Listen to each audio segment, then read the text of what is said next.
Chido, welcome to the Sekai Show. How's it going? Going great, Rick. Lovely for you to have me here. Thank you so much. No worries. Hey, thank you for accepting the invitation, and it's really lovely to have you here, Chido. Before we start, how crazy has 2024 been? Oh my God, Rick, it's been a crazy year. Yeah. I have not seen anything like this. I mean, you look at everything with what's happening globally, and then you look at the effect of, like, in New Zealand, especially in Wellington, for Mm, some of us who work mostly in government, with the changes mm. that have been happening and the restructures. It's been a wild ride. Hoping for a better 2025?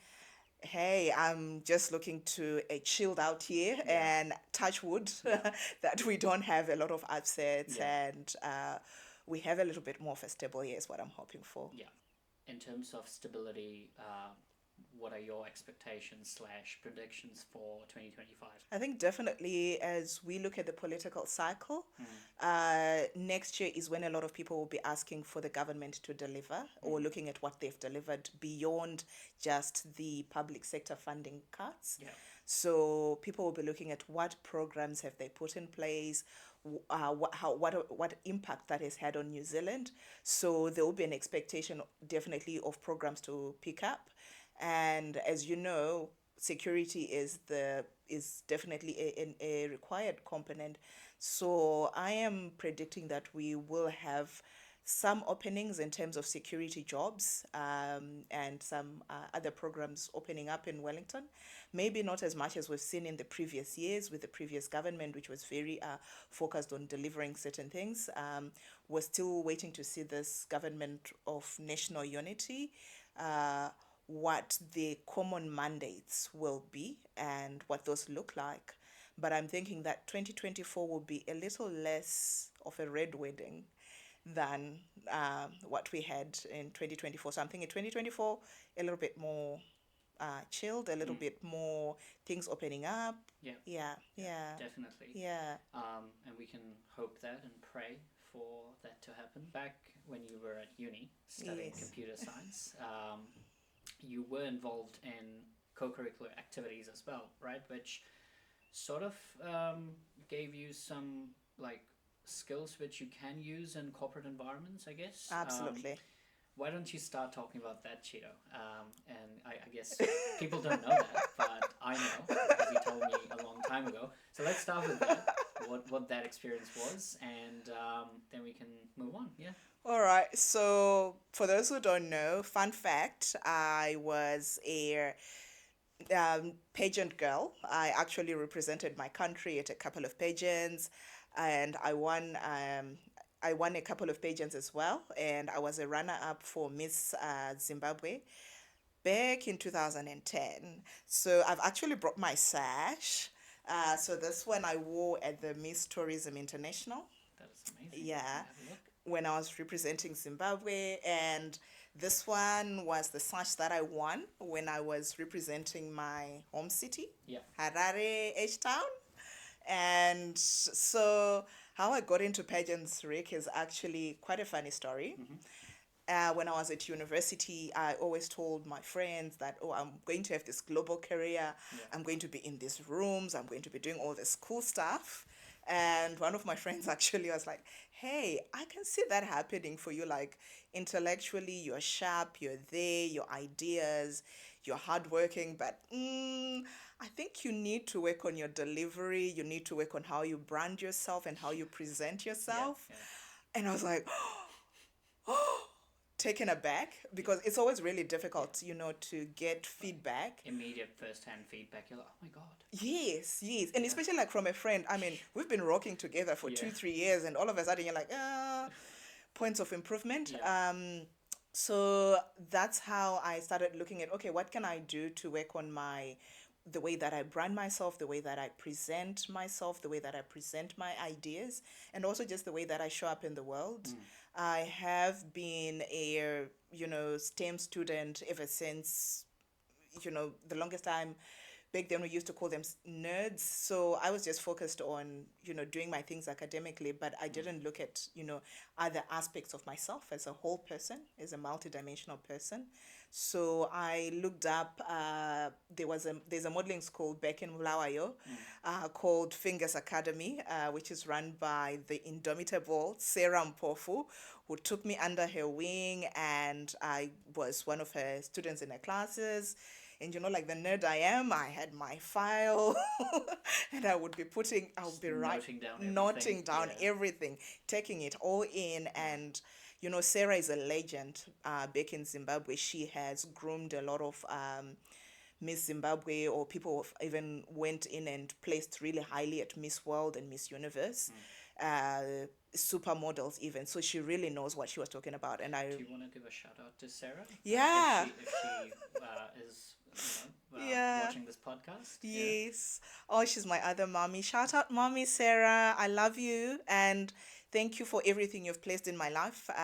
That's you've been an incredible chapter in my life, and I really appreciate everything you've done for me. Thank you, Sarah, for giving us Chido. Yeah. Thanks, Rick. So that's how I got started really with modeling, and it was through just wanting to groom myself, brand myself better.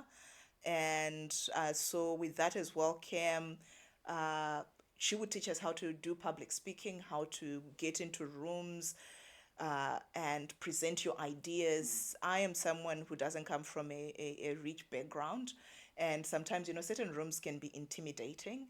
So she taught us all those tips and tricks about how to present yourself, how to present your ideas, how to be in those rooms with people who can be influential. And so I took even some of those lessons when I was working in consulting. Yeah. And I was just going to say, she was prepping you for the consulting world. Yeah. So Sarah is actually the one who also gave me a call when Miss Harare was happening, and she was like, "Oh, I know you are back in your home city now, and there's this pageant going on. I think you can do it." Because I had gone back to I'm going to focus on academics. So I really appreciate having people like that in my life. Like my other friend who said you need to go to to a grooming school, and Sarah was like, "I think you can go on the next level," because I feel like there's certain things that sometimes we don't see for ourselves, but those people around us can actually see and encourage and nurture. So that's how I got into modeling, and then I started winning awards, started winning pageants. So yeah. Awesome. Well, did that lead you to work in consulting in Zimbabwe when you were back? Because what I'm trying to form a connection to is the skills that Sarah taught you were obviously invaluable for Absolutely. a person coming out from university. Yes. And those are some of the skills that a lot of professionals these days actually lack. Yeah. They're afraid to speak in public. Some of them may not have great communication skills. They don't communicate properly. Especially in our field, especially in technology. Yeah. Because people are too focused on what the tech side is. Absolutely. Forget the human element, right? Yeah. How did that help you, say, if you did land a job in consulting in Zimbabwe? How did that help you with that experience of yours with your job? So with my job, so when she called me about Miss Harare, I had already actually started working at KPMG Zimbabwe. Okay. Yes. Yeah. So I was just like, I think maybe in my first or second year working there, and I had gone in and saying, okay, now it's, head to the ground, get my laptop, go and consult. So I actually had a bit of internal conflict because I thought, a lot of people think pageant girls are not intelligent. And so I was wondering if I pursue this. There is that general stereotype, right? Yeah. We're just pretty and... But actually, when you look at it, I realized that Oprah Winfrey was a pageant girl. Martha Stewart was a pageant girl as well. So that, I don't know where that misconception comes from. Maybe it's because we'll be wearing swimsuits sometimes.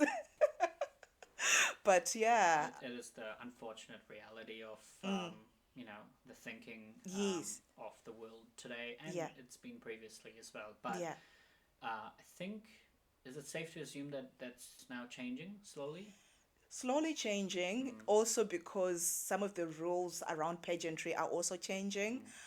For instance, there are different pageants, of course. There are some other pageants are really focused on people's philanthropic work, how someone presents. Whereas before, it was really focused on physical attributes. How tall are you? How small are you? Can you do this walk? And can you just smile and look pretty? Whereas some other pageants are really now focused more in terms of what sort of impact someone makes. Yeah. So even for me, I think even at that age, I had an awareness of, if I do this, how will it impact my life going forward? If I take part in Miss Harare, how will it impact how even my clients see me? So I had a lot of conversations with some of my mentors. Shout out to Emilia Chisango, who was a partner at KPMG. Shout out to Rosina Nyamuziwa, and shout out to the HR team at KPMG, because they really looked at it and said, hey, actually, this can have a positive for our brand, because people think once you are working in consulting, you are just this person. But if we can show there's a diversity to our talent pool, and show that we also really support co-curricular activities, because, I mean, what's the difference between someone participating in a national pageant versus someone participating in a tennis tournament? It is literally the same, Yeah, right? yeah. So I appreciated them also, giving me that nudge. And what it actually helped me was when I came back, when I was now doing my consulting work, I was a little bit more confident, because when I went to camp for Miss Zimbabwe, there was more grooming, more education, and more refining of myself as a person who's got a public persona. Yeah. Would you ever want to go back to, doing pageants? Absolutely. Yeah. Even if I'm not the one on stage, if I can groom someone, Or help support someone. someone. Yeah, absolutely. That really shows passion. And Yeah. That's awesome. Yeah. So 10 years of work experience in Zimbabwe, right? 10-ish. I think so, Yeah. roundabout. Yeah. Without really revealing my age. Yeah. After Zimbabwe, what made you choose New Zealand? I always really had an interest, like I mentioned back in high school, and uni, having a global career, making a global impact. I'm not someone who felt constricted or compelled by boundaries. So whether it was boundaries in the sense of, my country. So as I worked a little bit more in Zimbabwe, I realized, I really would want to move somewhere which is a little bit more advanced technologically. And I had a couple of countries on my list. And definitely, at that time, I also had my family. I had gotten married, I had a small baby. So I was looking at different aspects. And with our consulting background, you've got frameworks. Yeah. So I had frameworks for my decision making. Yeah. So it was technologically advanced, it's going to be safe. Yeah. It's a family friendly. I'm looking for somewhere family friendly so that I can raise my family. I'm looking for, somewhere where I can grow in my career. I was also really looking for a country that's tolerant to different opinions, and also to people who present differently. So New Zealand really came out highly on that list because of, it was the first country to allow women to vote. Yeah. It has a lot of women leaders, from the national perspective even. So it was something I was like, if I can see these indicators about a country, I think as a professional, this can be somewhere where I can actually go in, work, and, raise my family there. Yeah. Quite, that's a very clear framework that you had. And to be honest, I've known a lot of people who don't really know what they're going to do. They just make the move without thinking about stuff. It seems like you had it all planned, you had it all ready, which again shows confidence, right? Confidence and precision, and a lot of other skills, even courage to actually do that. Yeah. These things come with challenges. Absolutely. We've all faced our different challenges, but I would like you to talk about some challenges that you may have faced, may not have faced. If you want to talk about them, if you're comfortable. Once you moved to New Zealand, basically, yeah, what were your challenges? Yeah, so I think, first of all, even before I moved to New Zealand, applying for a job, knowing that these are the countries that I'm interested in, just knowing which platforms to go to apply for a job, because it's not every country that's going to, or most organizations that are going to put their vacancies on LinkedIn or even on Google. Yeah. Yeah. Yeah. So I had to know about TradeMe. I had to know Yes. about seek.co.nz. So thank you. Yeah. And and I had to know a little bit about LinkedIn. Yeah. And so that part, one of the other things I think that to your point about being a multidimensional person who uses frameworks, I was looking at, okay, if I am researching, what's the best way to research? Let me look for the people in those particular countries. So I went on LinkedIn, tried to search as many people in the, companies I was interested in, put connections out and say, introduce myself. So even getting my job at KPMG New Zealand was, I had spoken to someone internal audit. And because I had been doing some CA courses, so I was doing ACA as well. I had my computer science degree, I had my CISA, and I was now like, oh, okay, let me just do a bit of ACA, just, keep my knowledge fresh, know a little bit about finance. So I spoke to someone from internal audit, KPMG New Zealand, and we said, hey, actually, our cybersecurity team is looking for someone. Would you be interested? So that training from Sarah, from Emilia about, speaking, making the world aware of Who Chido is. yes, Yeah, asking presenting questions. yourself, Yes, and just asking questions, say, hey, I don't know where to go. This is what I'm thinking. And to your point about maybe sometimes not knowing fully, but just knowing the next step to take. Yeah. So that really helped me. So that helped me manage the challenge about where to start looking for a job. The second challenge that I had, which thankfully, because of the way that KPMG New Zealand was set up, was applying for a visa. Those forms are long. Those forms will ask you for anything except maybe your blood sample. That's a decent summary of what it is. Yeah. They were asking for a lot of information. So I really appreciated the fact that with the company that I was going to work for, they had an immigration lawyer within the team who helped me to navigate that challenge, because I think it can be especially challenging for a lot of people to read all the different subsections and interpret and be able to provide the information that's needed by Immigration New Zealand. And so those were some of the challenges in getting here. After getting here, of course, it's a new country. I don't know anyone. I have no family here. Actually, I thought New Zealand was in the Indian Ocean, because I just looked at my map and I was like, oh, it's to this side of Africa. I didn't know it was all the way to the Pacific. Those maps can be misleading.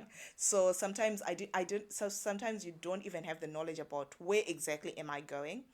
I underestimated the distance between New Zealand and my home country. And to that part as well, it's also about, missing my family, because traveling back is quite expensive. And some of the other challenges is in terms of, you come here, thankfully for me, because I came with a job, listening to other people's stories, the expectation was when they were looking for a first job, they were being asked for New Zealand experience. So that was not a challenge that I faced, but I know it's a challenge that's faced with a lot of people who come here as expatriates, needing to have that New Zealand experience. Another challenge really is more as a mother, really doing my research about which suburbs to live in, which suburbs are safe. Specifically Wellington. Specifically in Wellington, and also where to actually get a proper information that's recent. And I didn't know about earthquakes. I didn't know about I didn't know about The late night jolts in Wellington. oh Yeah. my God. When the first one happened, Yeah. and I was like, because when you see earthquakes on TV, there's no sound attached to No. it. No. So when I had my first earthquake and it felt like rocks colliding into each Yeah. other, I was like, that's it, I'm gone. My life has been good.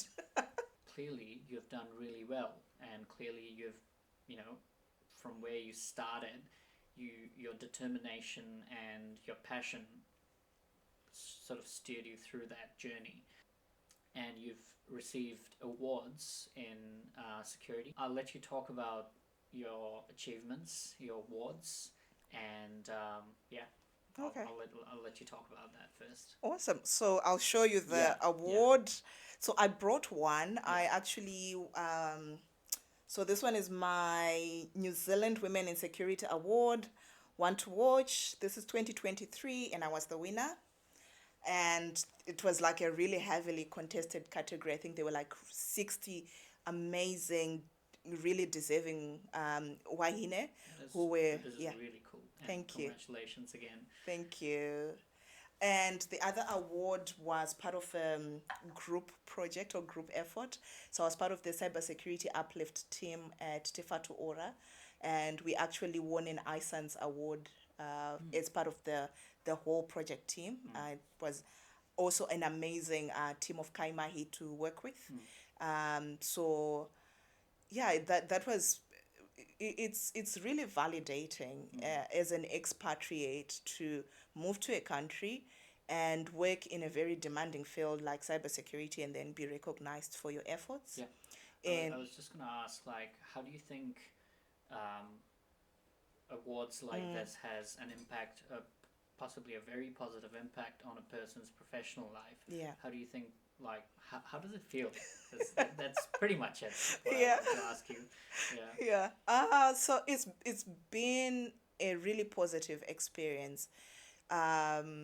To also have your peers validate you, Yeah. to have your peers speak highly of you, even in rooms where I'm not there. Yeah. And so it has a positive impact, even in terms of the sort of work that I'm able to do now, or without actually having to explain myself a lot and say, oh, I've done this, I've done this, I've done this.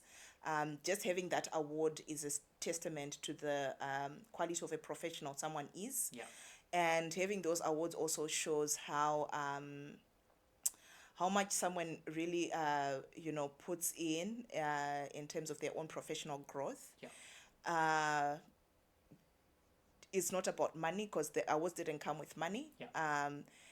But just knowing and sitting in a room, especially with the New Zealand Women in Security Award, women in security are only, women in technology actually in New Zealand, it's only 18% of the workforce. So to have a subgroup of women in security meeting together, even though we are nominated in these categories, we are not competitors. We are colleagues. Yeah. We are walking this journey together. Yeah. So part of the good thing about being part of awards is you gain that sisterhood, that community of people. Even with the iSANZ award, I'm still very much in touch with my CSU colleagues. It's a point of bonding. Yeah. There's a difference sometimes when we are talking about our work. Sometimes it's we're talking about all the negative things. Oh, I'm so Mostly. yes, Mostly. I'm tired. It's hectic. I'm stressed. A long day. Yeah, and so to actually have a point of bonding which is positive is, especially with cybersecurity and being cyber defenders, the work that we do, it's a positive experience. Yeah. You talked about doing cyber uplift, cyber maturity uplift Yeah. for organizations, which led you and the team to win the iSANZ award. Do you want to talk about that a little bit? So I've done a couple of cybersecurity uplift programs and projects of work, and some of them were to create strategies for organizations. So basically saying, hey, you're starting from here. This is the next step, and this is how you get there. And I've done that work, I think, at different points throughout my career, including a couple of, critical infrastructure organizations of national importance. Yeah. And with that work, it's always really interesting. To the earlier discussion we were having about, as a person, getting feedback that this is a point of improvement, Yeah. to actually taking that to the organizational level and saying, in terms of your security and your security journey, this is where you are, this is where you need to be. A lot of organizations, really, their maturity starts from a point of compliance. Yeah. They are being forced Yeah. to, or obligated. Obligated to comply. Yes, Yeah. obligated to comply. If you want to be in banking, Yeah. hey, you have to get you have to to get up to code with APRA. If you're in New Zealand, you have to get up to code to BS11. You are handling sensitive information. If you're in the US, it's HIPAA. If you are in New Zealand, the information that we handle, it's personal information. It's taboo to the people whose information we hold. So you have to comply with the Privacy Act. How does that look like from a security and technology toolset perspective? How does that look like from a cybersecurity process perspective? So a lot of organizations start from there. I was actually looking at stats. These are from the United States, saying that 60% of all spending that was spent in cybersecurity was to comply with all the various, regulations and acts they have. So for most of our organizations, funding is only put to cybersecurity usually to be able to meet those compliance requirements, And so for most organizations, that's the starting point. And the next step is really, as cyber defenders, we have to keep up with what's happening on the other side. In the wild. Yes, we know that the threat actors are always upping their game. They're coming up with new vectors of attack. We know they're coming up with new tools to attack. They're coming up with new techniques. So that maturity is also about how do we keep up, and my advice is also really tailored on a pragmatic approach. So I look at each organization in its own isolation, all the various nuances, and looking at the sort of information they hold, looking at the tooling they have, looking at the impact of a breach, looking at the impact of a data loss, or looking at the impact of a compliance violation and what they can put in place. So that's the sort of work that I do. Yeah. Even now, even in my current role as an ITSM, Yeah. now I'm part of an organization and taking it on that maturity journey. Yeah. Yeah. And throughout your career, working with different organizations and clients, have you, like, when you're pitching a roadmap to them or saying something like, yeah, we need to work on this because of this, and this might impact you this way. Yeah. When you're clearly explaining this, have you sort of seen like common pitfalls, or have you seen any sort of common sort of, I would say, excuses that people make, like, oh yeah, Should be alright. like, we don't really need this, like, oh, next year's problem, Yeah. Christmas is like, 5 days away, so yeah, we won't get hacked, we're not that important. That could never happen That to could us. never happen to us, yeah. Until it's you. Yeah. I can speak as well, working in New Zealand for the last number of years that I have. Yeah. We're a good country. We're good people. We do good work. No one would ever target us. So that's a common misconception that I've seen when people think because we are in New Zealand, you're a New Zealand organization or institution, you are not on the radar of, the bad guys. Yeah, yeah. So that's a key one. And the other one is, this might be a little bit heavy-handed. Should we have all these things in place? We don't think we need to spend that much funding. So how I always really counted that is, the good thing, like I mentioned, is especially in the security community in New Zealand, we share information.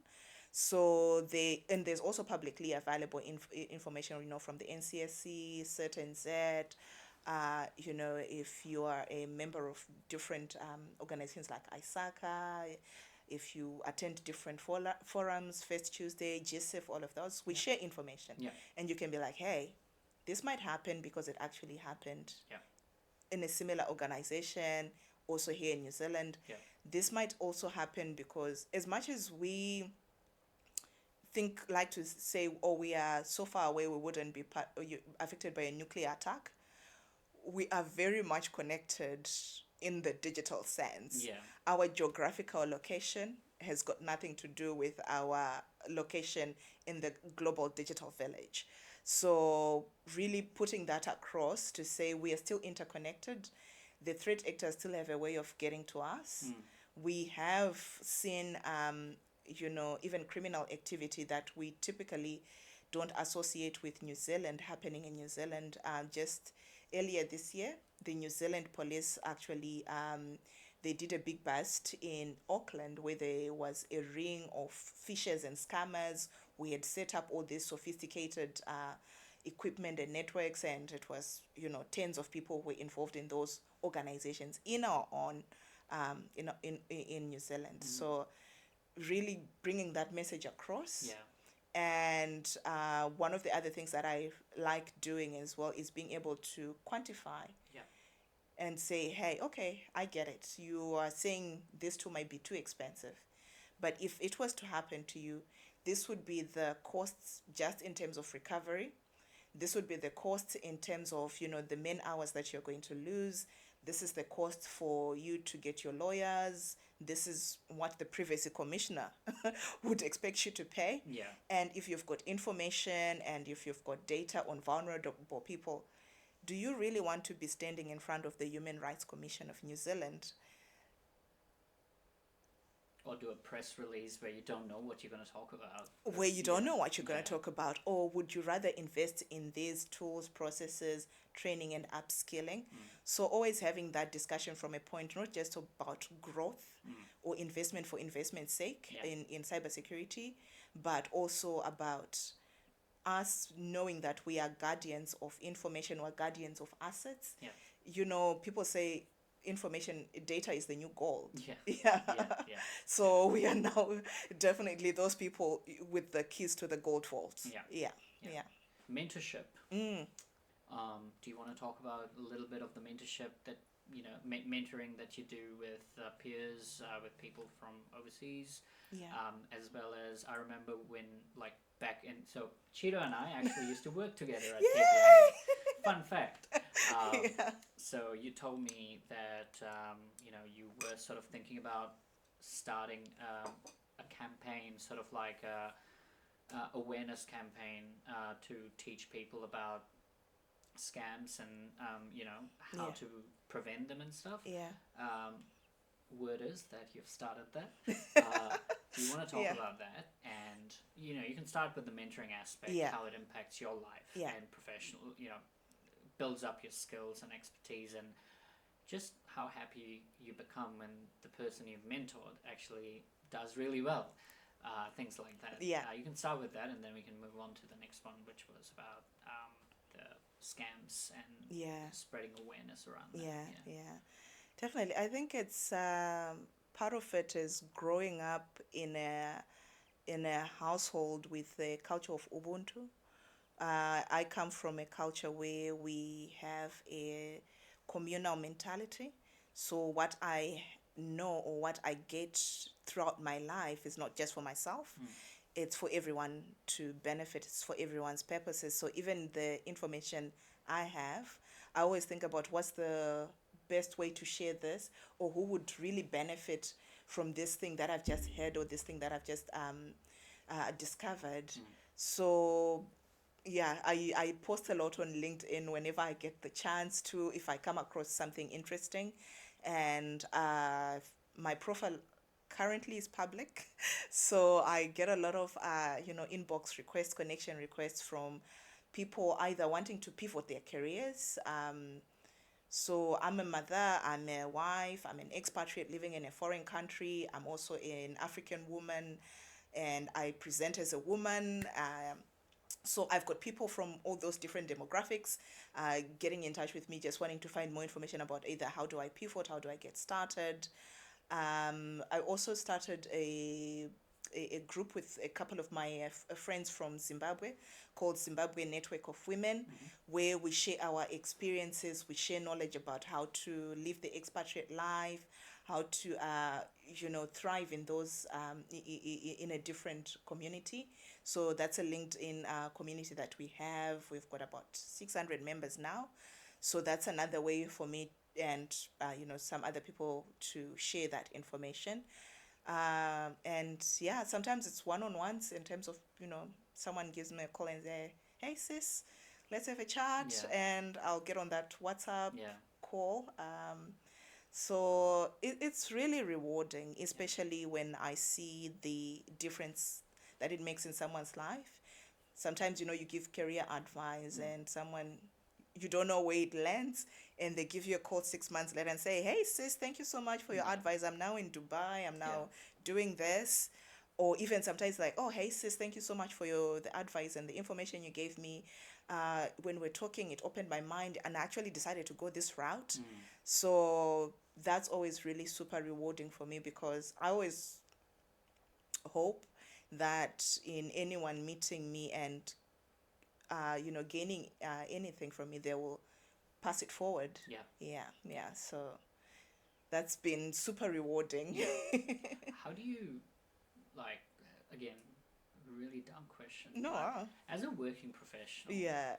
right, we have a lot of things that we want to do throughout the week, throughout the day, but sometimes things don't happen because work is quite busy. Yeah. Life happens, and sometimes you just want to sit in that couch and do nothing. Yeah.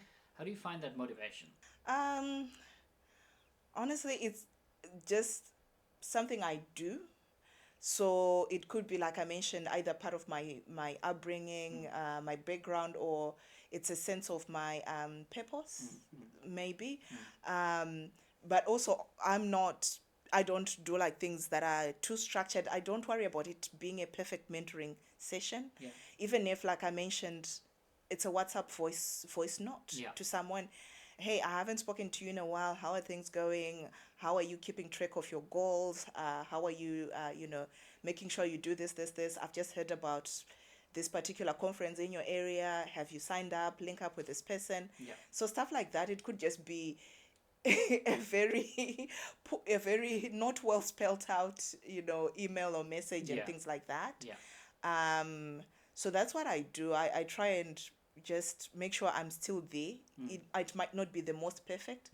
And, being in New Zealand, with us being, a day ahead of most people, I kind of use that to my advantage. Yeah. So I like I mentioned, I'm a mom. I'm in different communities. So I also do awareness in terms of cyber safety for, our tamariki. And sometimes I get even approached by people who then say, hey, can you come and we are this group of parents, we're this group of women, we meet every Thursday. Can we find a Thursday that works in your diary? Can you come and give us a talk about scams that are happening and how do we keep ourselves safe? Or sometimes it's a parent saying, hey, my child is being bullied. Being bullied online, what can I do? So I get those requests from people that I know, either, through my digital presence or people that I know in my everyday life. And it's actually, like I mentioned, a rewarding experience as well, when you get to speak to someone and you say, hey, this is what the scammers are doing these days, and they're like, oh, so this is why I've been getting all those weird text messages. Oh, actually, there was so recently I went to speak to a group of business women a little further north in Otaki. We were speaking about, common scams and things that are happening, and having people to have having that corridor about, if I receive a message, sometimes this is how sophisticated the scammers are. You would actually think it's, someone's voice. You think it's someone but they're really using deep fakes. and someone says, oh, actually, I've been getting, those particular phone calls, and thank God I haven't sent them money, but I was just about to because they were really, really pressing. So whenever I get an opportunity or whenever I get an invitation, I feel it is a purpose as a cyber defender to do something, or if I'm not able to, be able to point them to resources and say, look, I might not be able to come there physically, but these are the resources you can go to. You can go to NetSafe New Zealand, you can go to On Your Online, you can go to these particular websites. This is how change your Google settings so that you are not your house is not discoverable on Google Maps. This is how you can put all these things in place. So whenever I can, I share all that information that I have. Yeah. What would your tips be for someone looking to take the next big step, for our young viewers and people watching this podcast wanting some inspiration that, I am going to go work in cybersecurity and I want to be like Chido? Yeah, thank you for that. There's a saying that I grew up hearing a lot: feel the fear and do it anyway. Feel the fear and do it anyway. I don't I've done all these things, still sometimes with my tummy churning, with me still being afraid. Butterflies. Sometimes I'm like, okay, I'm in this room, I'm now going to speak to this person. Oh, what if... You're not feeling nervous right now, right? Currently not, but actually on my way here, I actually felt nervous because I was like, I hope I get the message out. I hope I have the right words to convey what I want to say. Yeah.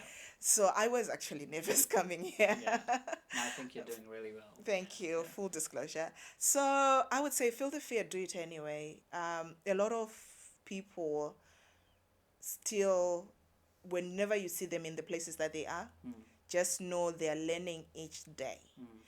The most important person of the most important country, company, organization is also encountering that day for the first time.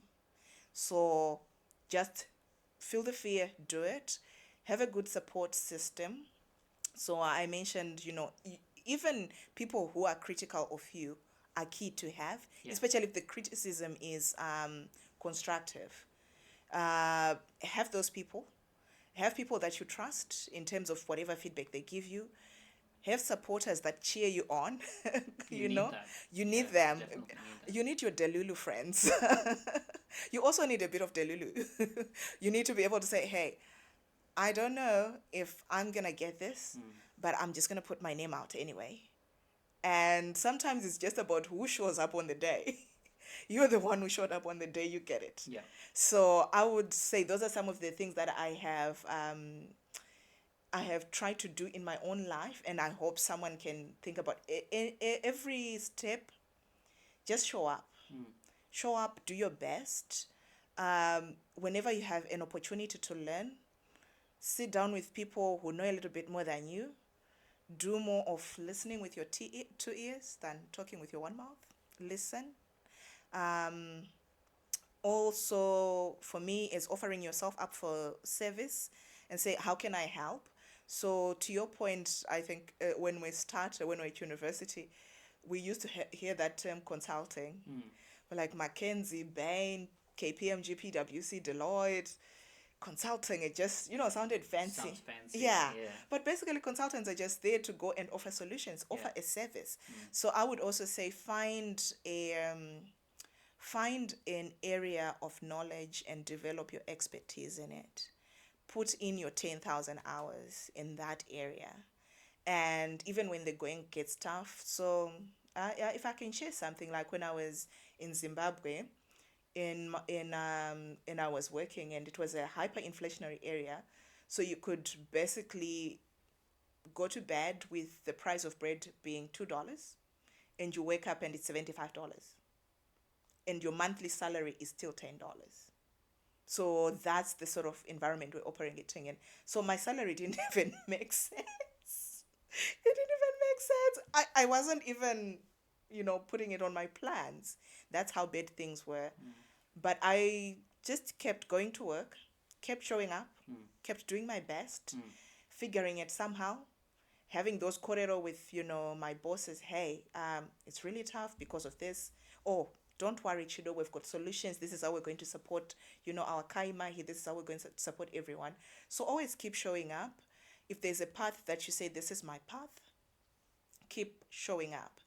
If you, at any point, I think like what we spoke about earlier, like with the restructures and what's been happening in job cuts, it's not your fault that sometimes the path that you've chosen for yourself, suddenly you don't find an avenue to still keep serving in that way.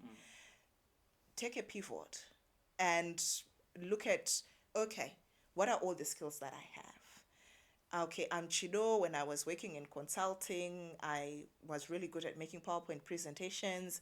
I was really good at, distilling information to a wider audience. Maybe I'll go and become a content creator. Maybe I can't still be a consultant because those jobs are not there anymore. And I still have to feed my family. I still have to do certain things.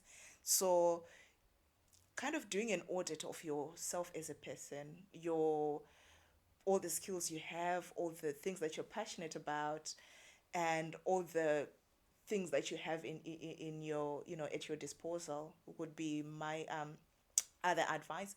And lastly, no one knows 5,000 steps ahead.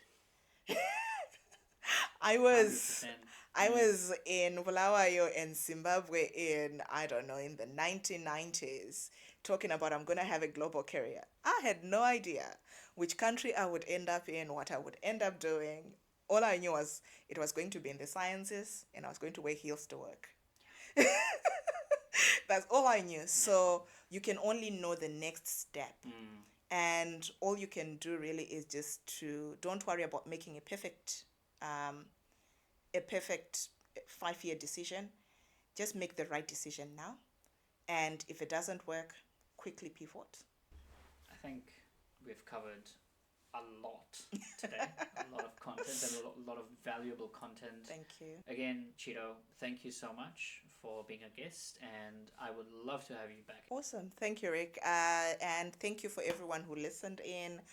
I hope you found what I said helpful. I would like to be back, and I'm sure I'll have learned quite a bit that I'll be keen to share. So, yeah, thank you. I look forward to coming back. Cool. Awesome. Cheers, Chido. Thank you. Cheers. Cheers. Bye.